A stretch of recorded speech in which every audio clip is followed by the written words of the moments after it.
Hello बच्चों, matric वाला YouTube channel पर आपका फिर से स्वागत है। ये वास्तविक संख्या का प्रश्नावली 1.2 है जो एनसीईआरटी बुक का है। इससे पहले हम लोग प्रश्नावली 1.1 के प्रश्न को हल कर चुके हैं। यदि आपने उसे नहीं देखा है तो इसके डिस्क्रिप्शन में उसका लिंक दे दिया जाएगा, आप वहां से इसे देख सकते हैं। आप सभी वीडियो लेक्चर को अगर देख लेते हैं तो आप परीक्षा में एक भी प्रश्न नहीं छोड़ के आइएगा, इस बात की मैं गारंटी देता हूँ। तो चलिए वीडियो को शुरू करते हैं। वीडियो को शुरू करने से पहले यदि आप हमारे चैनल पर नए हैं तो चैनल को लाइक, सब्सक्राइब और शेयर करना ना भूलें। साथ ही अपने सभी दोस्तों में इसे जरूर शेयर करें ताकि उन लोगों को भी इस वीडियो का लाभ मिल सके और मुझे भी और वीडियो बनाने की प्रेरणा मिल सके। तो चलते हैं अपने प्रश्न की ओर। हमारा प्रश्न है कि निम्नलिखित संख्या अभाज्य गुणनखंड के रूप में हमें व्यक्त करना है। तो प्रश्न नंबर 1, उसका हम पहला प्रश्न बनाएंगे 140। तो 140 को हमें क्या करना है, अभाज्य गुणनखंड के रूप में व्यक्त करना है। ये हमारा प्रश्न संख्या 1 का 1 नंबर प्रश्न है। तो 140 का तो पहले हम इसका क्या निकालेंगे, अभाज्य गुणनखंड विधि द्वारा गुणनखंड निकालेंगे। तो 2 से लगेगा आपको 70, फिर 2 से लगेगा 35 और 5 से लगेगा आपको 7 मरतबे और फिर 7 से लगेगा 1 मरतबे। यानी कि 140 का अभाज्य गुणनखंड क्या आया, 2 गुने 2 गुने 5 गुने 7 गुने 1 नहीं भी लिखिएगा तो चलेगा। तो 2 गुने 2 1 का मतलब 2 का स्क्वायर। अगर ये 3 रहता तो यहाँ पे 2 क्यों लिखते हैं, अभी 2 है इसलिए स्क्वायर लिखे। अब उसके बाद 5 एक बार है तो 5 गुने 7, यही तो हमारा क्या है, अभाज्य गुणनखंड का रूप में व्यक्त हो गया। अब फिर प्रश्न आपको ऑब्जेक्टिव में बनेगा 140 के अभाज्य गुणनखंड में 2 का घात बताइए। 140 के अभाज्य गुणनखंड में 2 का घात बताइए, ऐसा प्रश्न आपको ऑब्जेक्टिव में बनेगा। तो 140 के अभाज्य गुणनखंड किए तो 2 का घात कितना आया, 2 आया। 5 का घात अगर पूछे तो 5 का घात कितना है, कुछ नहीं है तो 1। तो इस टाइप का ऑब्जेक्टिव में भी आपको प्रश्न बनता है। चलते हैं दूसरे प्रश्न की तरफ। अपने सभी दोस्तों में वीडियो को शेयर भी करते रहे।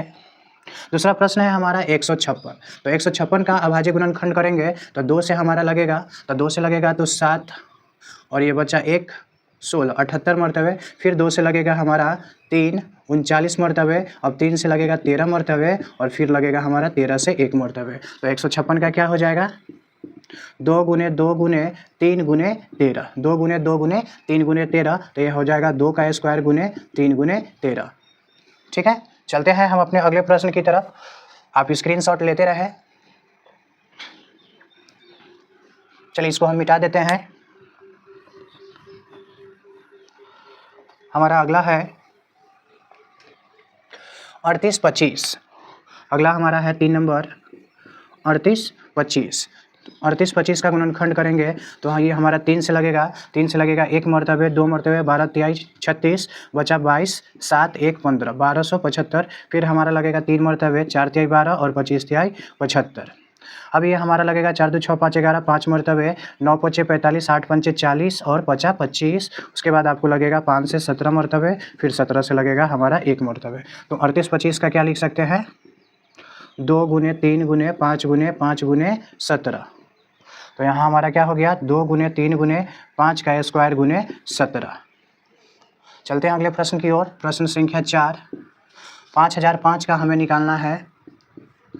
5 से लगेगा 1001 मरतबे, फिर आपको 7 से लगेगा 7 एकम 7 बचा 3 हुआ 30 7 चौका 28 2 बचा हमारा 7 21 143 मरतबे। अब ये हमारा लगेगा 11 से 13 मरतबे और फिर 13 से लगेगा 1 मरतबे। तो हमारा 5005 का हुआ 5 गुने 7 गुने 11 गुने 13। आप स्क्रीनशॉट लेते रहे और अपने दोस्तों में भी इसे ज़रूर शेयर करते रहे। 1 नंबर का हमारा आखिरी प्रश्न है 74 29। 74 29, 1 का ही 5 है तो 2 से लगाए, नहीं 2 से तो नहीं लगेगा। 7 4 11 11 2 13 13 9, तो ये हमारा 17 से लगेगा। तो 17 से लगाएंगे तो 17 चौके 68 17 पचे 85 17 चौका 68 4 मरतबे लगेगा। भाग दे लेते हैं इसको, 74 29 17 चौका 68 हमारा बचा 6 और ये कट गया। 17 तिहाई 51, 2 में से 1 गया हमारा 1 और 6 में से 119, यानी कि 17 सते 437 मरतबे आपको लगा। उसके बाद लगेगा 19 से, तो 19 से फिर भाग दे लीजिए। 19 से 437 को भाग देंगे, 2 मरतबे 38 5 23 मरतबे और ये फिर हमारा 23 से लगेगा 1 मरतबे। तो 74 29 का गुणनखंड हुआ 17 गुने 19 गुने 23। आशा करता हूँ कि आपको प्रश्न संख्या 1 अच्छे तरीके से समझ में आया होगा। यदि आपको अच्छे तरीके से समझ में आया तो इसे ज़रूर शेयर करते रहें। चलते हैं हम अपने दूसरे प्रश्न की तरफ, आप स्क्रीनशॉट भी लेते रहें। हमारा अगला प्रश्न है, पूर्णांकों के निम्नलिखित युग्मों के HCF और LCM ज्ञात कीजिए। HCF मतलब महत्तम समावर्तक और LCM मतलब लघुत्तम समावर्तक हमें क्या करना है, ज्ञात करना है। और उसको ज्ञात करने के बाद फिर हमें जांच भी करना है कि दो संख्याओं का गुणनफल बराबर HCF गुने LCM होता है अथवा नहीं। तो चलिए बनाते हैं ये प्रश्न संख्या 2 का पहला प्रश्न है 26 और 91। 26 का गुणनखंड हुआ 2 गुने 13 और 91 का गुणनखंड हुआ 7 गुने 13। इसे हम 2 गुने 13 लिख सकते हैं और इसे हम 7 गुने 13 लिख सकते हैं। तो अब यहाँ पिछले वीडियो लेक्चर में भी बताए थे, बेसिक जिस समय क्लास चल रहा था उस समय महत्तम बनाने के लिए हम इधर देखेंगे और लघुत्तम बनाने के लिए इधर देखेंगे। महत्तम में कौन संख्या होगा जो दोनों में हो वैसी संख्या महत्तम में होगा। तो हमारा महत्तम यानी HCF कितना होगा, इसमें देखिए 2 है, इसमें 2 नहीं है तो नहीं होगा। इसमें 7 है, इसमें 7 नहीं है तो नहीं होगा। इसमें 13 है, इसमें भी 13 है, यानी दोनों में 13 है तो 13 हो जाएगा। इसमें 1 है, इसमें भी 1 है तो 1 हो जाएगा। तो हमारा महत्तम निकल के आया 13। लघुत्तम बनाने के लिए ए साइड देखना है और 3 बातों को याद रखना है। अगर एक समान अंक हो, बड़ा छोटा हो तो बड़ा वाला को लिखेंगे। एक समान अंक हो, बड़ा छोटा नहीं हो, दोनों बराबर हो तो कोई एक लिखेंगे और जो अकेला हो उसे अकेला लिखेंगे। जैसे यहाँ 2 अकेले है, 2 अकेले है तो हम 2 लिखेंगे। 7 भी अकेले है तो 7 लिखेंगे। 13 दोनों में 13 है यानी समान अंक है और दोनों 13 का मान क्या है, बराबर है। अगर यही 13 का स्क्वायर गुने 13 यानी समान अंक और बड़ा छोटा, तो बड़ा छोटा में ये छोटा होता और ये बड़ा होता तो इसको लिखते हैं, लेकिन अभी समान है तो क्या किसी एक को, यानी 3 बात को याद रखना है। समान अंक हो, बड़ा छोटा हो तो बड़ा लिखेंगे, समान अंक हो, बड़ा छोटा नहीं हो, बराबर हो जैसा कि यहाँ पे है तो कोई एक लिखेंगे और जो अकेले हो, जैसे कि 2 अकेले था, 7 अकेले था तो जो अकेले हो उसको अकेले ही मतलब उसी को उतार देंगे। तो इसको गुना कीजिएगा तो आएगा आपको 7 दूना 14 और 14 में 13 से गुना कीजिएगा तो 14 × 42 के 2 हासिल 4, 14 × 4 18, यानी हमारा लघुत्तम कितना हुआ 182। अब इसको क्या करना है, जांच करना है। अब इसका क्या करना है, हमें जांच करना है। तो आइए जांच करते हैं। जांच क्या करना है, दो संख्याओं, यहाँ पे लिखा भी है प्रश्न में, दो संख्याओं का गुणनफल बराबर HCF गुने LCM। तो दो संख्या कौन सी दो संख्या है, यही 26 और 91, यानी कि 26 और 91 को गुना करने पर जो इसका महत्तम और लघुत्तम आया है, महत्तम हो गया 13 और लघुत्तम हो गया 182। ये दोनों अगर बराबर होते हैं तो हमारा सही है, नहीं बराबर होते हैं तो सही नहीं है। तो चलिए गुना करते हैं 26 को 91 से और 13 को 182 से। तो पहले इसे गुना करते हैं। तो 13 दूना 26 के 6 हासिल 2, 13 8 104 और 2 106 हासिल हो गया हमें 10 और 13 और 10 13 10 23, यानी 2366 हमारा आएगा। और इसे भी गुना कीजिएगा तो आएगा हमारा क्या 2366। तो दोनों तरफ हमारा क्या हो गया, बराबर हो गया। तो चले और चलते हैं हम अपने अगले प्रश्न की ओर। आप स्क्रीनशॉट लेते रहे। अगर प्रश्न में जांच करने के लिए कहेगा तभी जांच करेंगे, अन्यथा नहीं जांच करेंगे। जैसे इस प्रश्न में हमें जांच करने के लिए कहा है तो ये जांच करेंगे। अगर प्रश्न केवल इतना कहता है कि 26 और 91 का अभाज्य गुणनखंड विधि द्वारा लौसा ज्ञात करें तो वैसी स्थिति में हम जांच नहीं करते। लेकिन अभी प्रश्न कहा है जांच करने के लिए, इसलिए हमने इसका क्या किया है, जाँच भी किया है। चलिए अगले प्रश्न की तरफ। 2 नंबर है, 2 का 2 है हमारा 510 और 92। 510 और 92, तो 510 का गुणनखंड करेंगे, 2 से लगेगा 25 दूना 50 और ये 1 बचा 255 मरतबे। अब हमारा 3 से लगेगा 8 3 24 और 1 बचा 15 85 मरतबे। अब हमारा 5 से लगेगा और 17 से लगेगा, यानी कि हमारा गुणनखंड हुआ 2 गुने 3 गुने 5 गुने 17 गुने 1। इसे हम लिख सकते हैं 2 गुने 3 गुने 5 गुने 17। अब हमारा 92 का गुणनखंड करना है तो 2 से लगेगा 4 और 1 बचा 12 46 मरतबे, 2 से 23 और 23 से, यानी इसका गुणनखंड हुआ हमारा 2 गुने 23 गुने 1। तो इसे लिख सकते हैं 2 का स्क्वायर गुने 23। ये रफ वाले को मिटा लेते हैं, आप रफ पीछे करते चले।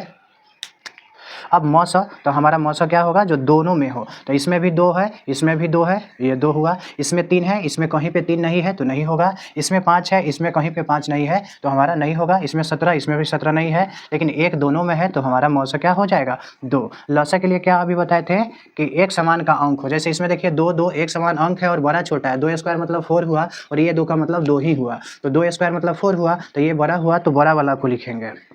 अब देखिए 3 अकेले है, 5 अकेले है और 17 भी अकेले है और 23 भी अकेले है। तो 2 का स्क्वायर मतलब 4, 3 गुने 5 गुने 17 गुने 23। तो 4 तिहाई 12, 12 पंचे 60, 60 में करेंगे 17 से तो 1020, 1020 और 1020 में एक बार और कर लेते हैं। 4 तिहाई 12, 12 पंचे 60, 60 में करेंगे 17 से तो 60 में करेंगे 17 से तो 17 छका 120 और इसमें करना है 23 से तो 0, 2 तिहाई 6, 20 तिहाई 60 और 10 तिहाई 30, 0 40 और ये हो जाएगा 20, यानी 0 6 4 3 23 460 हमारा क्या हो गया, 23 460 हमारा एलसीएम हो गया। 23 460 हमारा क्या हुआ, एलसीएम हुआ। चलिए अब इसका हम क्या करते हैं, जांच करते हैं। तो जांच में उसी तरह करना है जिस तरह हमने पहले प्रश्न को किया था। तो हमारा 2 संख्या है, 2 संख्या कौन, फार्मूला हो जाएगा आपको 2 संख्याओं का गुणनफल बराबर HCF गुने LCM। तो 2 संख्या कौन है, 510 और 92 है। HCF हमारा 2 और LCM आया 23 460। इसे हम गुना करेंगे तो कितना आएगा, 0, 6 दूना 12, 4 दूना 8, 1 9, 3 दूना 6 और 2 दूना 4। इसे भी हम गुना करेंगे तो आएगा हमारा 46 920। जाँच पूरा हुआ। आप स्क्रीनशॉट लेते चले और वीडियो को शेयर भी करते रहे, लाइक भी करते रहे। 336 और 54 का 3 नंबर हमारा प्रश्न है, 336 और 54। तो 336 का क्या हो जाएगा गुणनखंड, 2 से लग जाएगा 16 दूना 32 और 8, 168 मरतबे 2 से लगेगा 4 और 2, नहीं 8 और 4 हो जाएगा 84। फिर 2 से लगेगा 4 और 2, फिर 2 से लगेगा 21, 3 से लगेगा हमारा 7। 336 का गुणनखंड हुआ 2 गुने 2 गुने यानी 4 टाइम 2, 1 2 3 4 और 1 टाइम 3 और 7। इसको लिख सकते हैं 2 पर पावर 4 गुने 3 गुने 7। अब हमारा 54 का है तो 27 दूनी 54 यानी 2 गुने 3 गुने 3 गुने 3 गुने 1। इसे हम लिख सकते हैं 2 गुने 3 का क्यूब। चलिए तो इसको मिटा देते हैं। तो हमारा मौसा क्या हो जाएगा, यानी कि HCF, इसमें भी 2 है, इसमें भी 2 है तो 2 हो जाएगा। इसमें देखिए अब 3 यहाँ भी है, 3 यहाँ भी है तो इसमें भी 3 हो जाएगा। अब आगे इसमें 1 है, इसमें भी 1 है, हो जाएगा। इसको यहाँ सामने सामने लिखिए ताकि सही रहे, 2 गुने 3 का क्यूब। तो हमारा मौसा आया 6 और लघुत्तम निकालेंगे। अब इसमें 2 समान अंक जो बड़ा वाला होता है वो बड़े वाले को लिखते हैं। उसके बाद इसमें 3 बड़ा है हमारा 3 क्यूब तो उसे लिखेंगे, 7 अकेले है तो 7 लिखेंगे। 2 4 टाइम मतलब 2 दूना 4, 4 दूना 8, 8 दूना 16 गुने 27 गुने 7। तो 16 7 112, 112 में हम 27 से गुना करेंगे तो 7 दूनी 14, 11 7 77, 1 78, 2 दूनी 4, 11 दूनी 22, 4 के 4, 8 4 12, 7 2 9 और 2 1 3, यानी कि हमारा 30 24 क्या हुआ, लघुत्तम हुआ। हमारा 30 24 क्या हुआ, लघुत्तम हुआ। तो अब चलिए इसकी जांच करते हैं।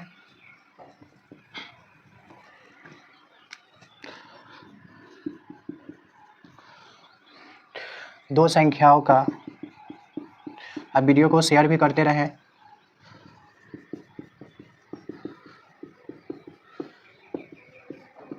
HCF गुने LCM।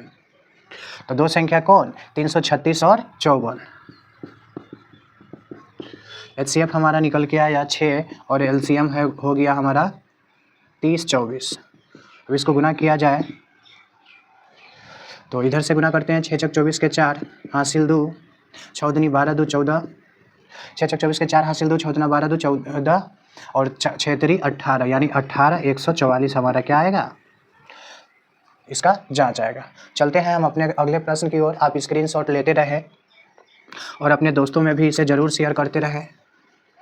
हमारा अगला प्रश्न है अभाज्य गुणनखंड विधि द्वारा निम्नलिखित संख्याओं के HCF और LCM ज्ञात करें। इस प्रश्न में हमें जांच करनी नहीं है, इसमें केवल हमें लघुत्तम और महत्तम निकाल के छोड़ देना है। तो चलिए हम बनाते हैं। 3 नंबर हमारा प्रश्न है, 3 का 1। पहला है 12, 15 और 21। 12, 15 और 21। तो 12 का हो जाएगा 2 दूना 4 तिहाई 12, 15 का हो जाएगा 3 पचे 15 और 21 का हो जाएगा 3 सते 21। इसे हम लिख सकते हैं 2 का स्क्वायर गुने 3, 3 गुने 5 और इसे लिख सकते हैं 3 गुने 7। 3 संख्या वाली है तो इधर मौसा बनाने के लिए, महत्तम बनाने के लिए इधर देखेंगे और लघुत्तम बनाने के लिए इधर देखेंगे। तो चलिए पहले महत्तम निकालते हैं। तो मौसा हमारा क्या होगा, जो तीनों में हो। तो यहाँ देखिए 2, इसमें कहीं भी 2 नहीं है। इसमें देखिए 3, यहाँ 3 है, यहाँ 3 है, यहाँ 3 है, यानी तीनों में 3 है। तो तीनों में 3 है तो हमारा हुआ 3। अब देखिए इसमें 5 है, इन दोनों में कहीं भी 5 नहीं है। एक तीनों में है तो हमारा मौसा क्या हो जाएगा 1। तो हमारा महत्तम क्या हुआ 1। अब चलते हैं लघुत्तम की तरफ। तो जो अकेले हो तो ये अकेले है 2 स्क्वायर, 3 तीनों में है और तीनों बराबर है तो कोई 1 लिखेंगे, उसके बाद 5 और 7 लिखेंगे। तो 2 का स्क्वायर मतलब 4 गुने 3 गुने 5 गुने 7, तो 4 ते 12, 12 पंचे 60, 60 सते 420 हमारा क्या हो गया, LCM हो गया। तो आप इसे मिटा दे, स्क्रीनशॉट लेते रहे। हमारा अगला प्रश्न है, वीडियो पसंद आ रहा है तो आप शेयर जरूर करते रहें। 17, 23 और 29। 17, 23, 29। 17 का गुणनखंड 17 गुने 1, 23 का हो जाएगा 23 गुने 1 और 29 का भी हो जाएगा हमारा 29 गुने 1। तीनों के तीनों अभाज्य संख्याएं। तो हमारा मौसा क्या हो जाएगा, जो तीनों में हो। तो देखिए तीनों में 1 है तो हमारा मौसा क्या होगा 1। लौसा क्या होगा, सभी तो अकेले ही है तो 17 गुने 23 गुने 29, 17 गुने 23 गुने 29। तो अब इसे गुना करते हैं 17 में 23 से। तो 17 में 23 से गुना कीजिएगा। 17 तिहाई 51 के 1 हासिल 5, 17 दूना 34 और 5 39। 17 तिहाई 51 के 1 हासिल 5 और 17 दूना 34 और 5 39। अब इसमें 17 में 29 से करना है फिर। तो 9 के 9, 9 नमा 81 के 1 हासिल 1, 9 तिया 27 और 8, 27 और 8 35। 9 एकम 9, 9 नमा 81 के 1 हासिल 8, उसके बाद 9 तिया 27 और 8 35। उसके बाद हो जाएगा 2, 9 दूनी 18, 3 दूनी 6 1 7, 9 3 8 5 13, 7 3 10 1 11, 11 33 9 हमारा क्या हो गया, लघुत्तम हो गया। चलते हैं तीसरे प्रश्न की तरफ। हमारा तीसरा प्रश्न है 8, 9 और 25। 8 का गुणनखंड 2 गुने 2 गुने 2, इसे हम 2 का क्यों लिख सकते हैं। 3 गुने 3 गुने 1, इसे हम 3 का स्क्वायर लिख सकते हैं। और ये हमारा 5 गुने 5 गुने 1, इसे हम 5 का स्क्वायर लिख सकते हैं। तो हमारा मौसा हो जाएगा 1, क्योंकि सभी में 1 है। और हमारा लौसा हो जाएगा 2 क्यूब 3 स्क्वायर और 5 स्क्वायर, यानी 8 गुने 9 गुने 25, 25 अठे 200, 200 नमा 1800 हमारा क्या हो जाएगा, लघुत्तम होगा। तो आशा करता हूँ कि आपको वीडियो समझ में आ रहे होंगे। जब वीडियो समझ में आपको आ रहा है तो चैनल को लाइक सब्सक्राइब शेयर जरूर करते रहें। चलते हैं हम अपने अगले प्रश्न की ओर, आप स्क्रीनशॉट लेते चले। हमारा अगला प्रश्न है चौथे नंबर, HCF इतना दिया गया है, यानी कि 2 संख्याओं का HCF हमें निकाल के 9 आता है। तो हमें इसका क्या करना है, LCM ज्ञात करना है। तो लिखेंगे, चौथे प्रश्न को हल करेंगे। दिया गया है क्या क्या दिया गया है, A हमें दे दिया है, इसे हम 306 को क्या मानेंगे, A मानेंगे। उसके बाद B दे दिया गया है 657। उसके बाद हमें HCF दे दिया गया है 9 और हमें LCM को क्या करना है, ज्ञात करना है। LCM प्रश्नवाचक चिन्ह, LCM ज्ञात करना है। तो लिखेंगे हम जानते हैं, क्या करते हैं, हम जानते हैं। इतना भी मूर्ख नहीं है, हम क्या करते हैं, जानते हैं। क्या जानते हैं कि A गुने B, यानी कि 2 संख्याओं का गुणनफल बराबर क्या होता है, HCF गुने LCM, जो अभी हम लोग दूसरे प्रश्न में किए थे। तो A गुने B यानी कि ये, तो हमें LCM निकालना है तो पहले फार्मूला ही सीधा कर लेते हैं। A गुने B और ये गुना में है, बराबर के इस तरफ आएगा तो हमारा क्या इसमें हो जाएगा, भाग में हो जाएगा। चलिए तो A की जगह पर A लिखते हैं। तो A हमारा हुआ 306 और B हमारा हुआ 657 और HCF हमारा हुआ 9। इसे काटेंगे तो 7 मरतबे 2 बचा 3, 73 मरतबा कटा। हमारा हो जाएगा 306 गुने 73, 306 गुने 73। तो हमारा आंसर आएगा, गुना करना पड़ेगा 306 में 73 से, 6 3 18 और 3 तिहाई 9, 6 7 42, 7 21, 8 3 9 4 13, 23 338, 23 338 हमारा क्या हुआ, आंसर हुआ। चलते हैं अगले प्रश्न की ओर। जांच कीजिए कि क्या किसी प्राकृत संख्या n के लिए संख्या 6 पर पावर n के अंत में शून्य पर समाप्त हो सकता है अथवा नहीं। तो ये आपको ऐसे क्वेश्चन टाइप में ये प्रश्न समझाया गया है, आप वहाँ से इस प्रश्न को भी देख सकते हैं, नहीं तो यहाँ तो खैर प्रश्न बन ही रहा है। तो लिखेंगे, यहीं पे इसको बनाते हैं। माना कि n बराबर 1 2 3 ... यानी कि प्राकृत संख्या आप अनंत तक होता है, लेकिन हमने 3 तक ही माना, ऐसे 4 5 भी मान सकते हैं। अब लिखेंगे जब n की जगह पर क्या रखना है, 1 रखना है। जब n की जगह पर क्या रखना है, 1, तो क्या हो जाएगा 6 पर पावर 1, तो 6 पर पावर 1 होगा तो हमारा क्या हो जाएगा 6, और इसका गुणनखंड होगा 2 गुने 2। जब n की जगह पर हम क्या रखेंगे, 2 रखेंगे, तो 6 गुने 6 यानी 2 गुने 3, 2 गुने 3। फिर लिखेंगे जब n की जगह पर 3 हो, यानी कि 6 गुने 6 गुने 6 यानी कि 2 गुने 3, 2 गुने 3, नीचे लिखते हैं 2 गुने 3। तो देखिए ध्यान से, किसी भी संख्या के अंत में शून्य आया, इसमें भी 3, सभी में 3 3 आ रहा है, तो क्या लिखेंगे, किसी भी प्राकृत संख्या n के लिए 6 पर पावर n अंक शून्य पर समाप्त नहीं हो सकता है। तो क्या लिखेंगे,